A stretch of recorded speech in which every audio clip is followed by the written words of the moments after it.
Imagine a coin whose founder makes billions of dollars in sales, gets chased by the SEC, and faces the biggest crypto lawsuit in history, yet it's still one of the most talked about coins in the world. Yes, I'm talking about Ripple. Some say it will replace banks, while others think it's just a bubble. In this video, I'll talk about 7 things you need to know about Ripple.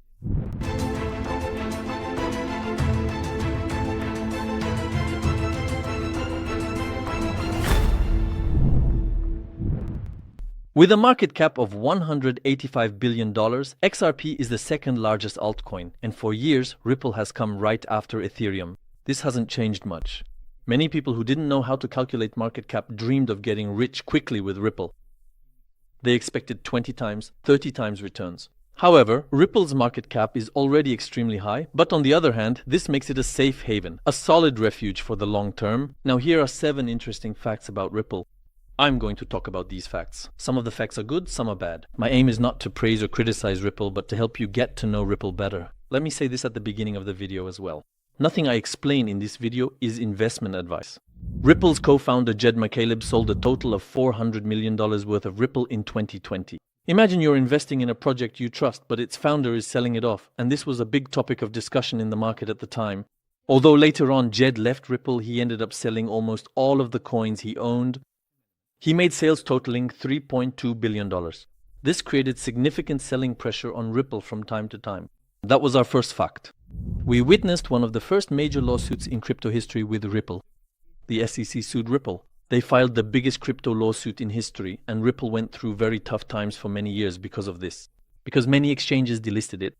The biggest exchanges announced they would delist it, but some did not delist it. But even these news reports caused concern among people. Back then, people sold off, wondering where they could sell Ripple again. And many people said that Ripple was dead.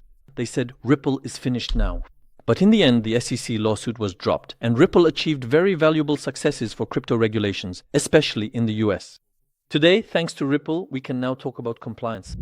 If we look at our third point, almost 50% of the stocks are held by the company, and this is actually bad news, not good news. Ripple holds almost half of the total supply in the market. Directly in its own treasury.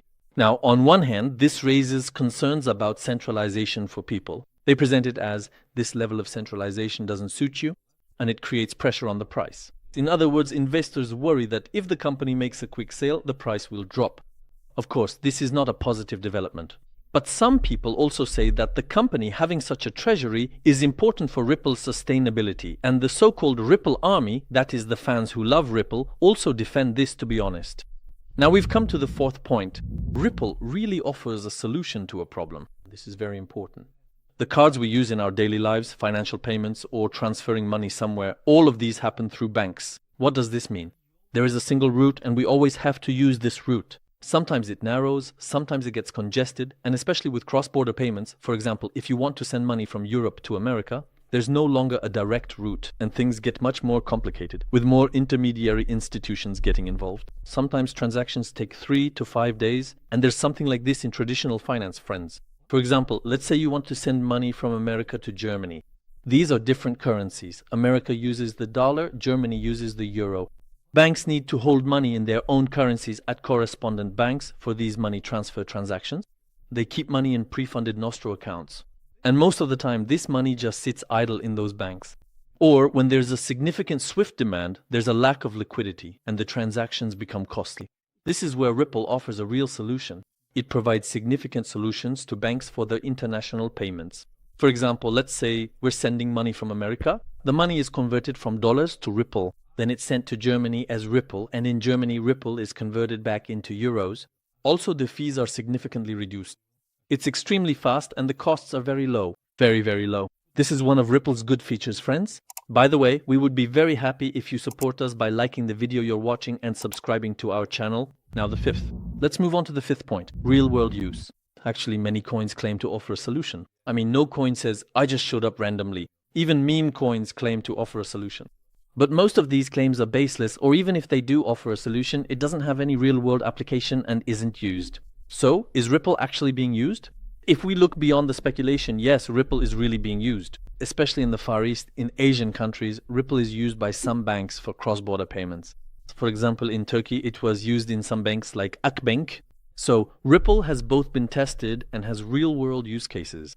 By the way, friends, a quick announcement. You have a chance to win up to 10 Ethereum. Binance has an Ethereum button game, and whoever clicks at the very last second wins 10 Ethereum. I'm leaving the link for this in the video description. At the same time, if you don't have a Binance account, there's a Binance registration link in the video description that gives you an advantage for joining this event, or you can scan the QR code on the screen. Then by verifying your account, you can open your Binance account. Friends, don't miss this opportunity. Now let's talk about another great feature. Ripple is environmentally friendly. Since it doesn't use proof-of-work technology, it saves 99% more energy compared to Bitcoin. In other words, it performs the same services as many banks, intermediaries, buildings, and companies, but uses almost no energy to do what these intermediaries do. It barely uses any at all. This makes it very environmentally friendly. That's another nice feature. 6. That was our Ripple fact. Now let's move on to the last piece of information. Who is the CEO? Is he actively working? As you know, I went to Vegas last April to attend the most prestigious Bitcoin conference in the world. I attended the Bitcoin 2025 conference. There, I had the chance to meet Ripple's current CEO, who has held the position for many years and achieved many major successes together with Brad. I had the opportunity to chat with Brad Garlinghouse. He is truly a very humble and hardworking person. I find it very valuable when project managers are humble. This was also the key to Binance's success. If you had the chance to meet them, or if you met Yihei a lot, you would see that they are very humble people. Or for example, when you meet Rachel or Richard, the current CEOs, they are also very humble people. I think this is a very important factor for a company, an organization, or a coin to be successful. Why is this humility so important, friends? Because human beings are such small creatures in this vast universe that we can't afford to be arrogant. We're not even a speck of a speck, so why the arrogance? That's why I value humility. Because arrogant people, people who are full of themselves, make mistakes, friends. Even if they reach the peaks, in the end, they always hit rock bottom. That's why humility is important to me, my friends. I hope this has been clear. Of course, nothing I've talked about in this video is investment advice. If you have any questions or if there's anything you're curious about regarding Ripple, you can ask in the comments. I'll be answering them. Hope to see you in the next video.